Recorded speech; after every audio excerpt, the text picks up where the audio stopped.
basics of the oscillator. We're not going to turn on just yet.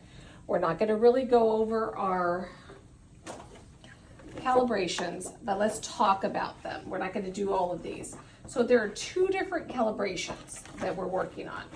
The first one is the patient circuit calibration. Now the patient circuit calibration is done with whoever puts the circuit on. So that means if you cleaned up the ventilator, you found it naked, you need to put the circuit on and calibrate it, and then that's it, you are done.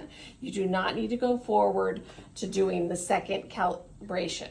So if there's a circuit on there, you can assume that the calibration test was done, and never put a circuit on unless you're willing to do the calibration test. It's not hard, but this is something that everybody should do. Let's talk a few minutes about the circuit. So the circuit comes in multiple pieces. If you want to just pan in right here, this part is the bellows, and this is what does our dun dun dun.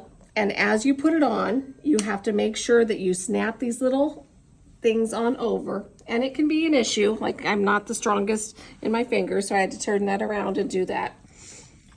The other piece is our tubings here, and they are color coded, so you can't miss it. You see the green out there, so you know that the green goes on the green.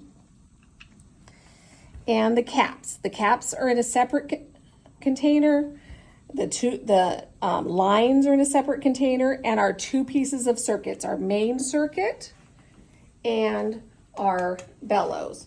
Additionally, of course, we have to have our heater and our temp probes.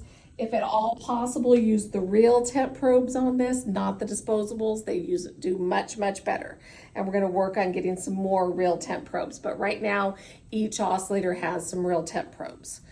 Our rubber stopper comes right on the oscillator, so you don't have to worry about that. That comes with the oscillator circuit. Okay, so this one is all set up and ready to go. So I'm not going to do the calibration test right now. Did we plug it in? Maybe not.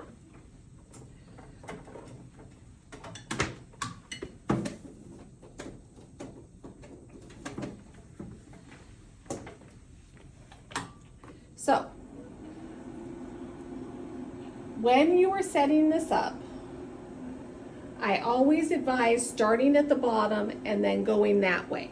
So it's kind of going to be opposite of what you would normally do. You're going to go right to left instead of left to right like you would read, okay? So if we were setting this up for a baby, we would probably put our flow to 10. 15 is going to be a set hertz. 33 is going to be set. We're never ever going to change that. Something we need to be very aware of is that this mean airway pressure limit always has to be on max until well after we are set up on the baby and we know what our maps are going to be. Because if these two knobs get crisscrossed, it will really wreak havoc with the machines and its ability to do things. Okay, so always keep this maxed. So we're starting left to right. We're going to start here. I'm going to kind of skip this mean airway pressure setting knob, even though it's down here, because technically our mean airway pressure read button is up here. So 15 set, 33 never going to change.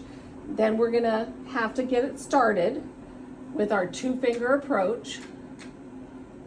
And I must have a leak in the system. If it doesn't start, there's a leak.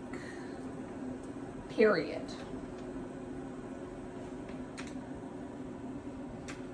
Go ahead and stop.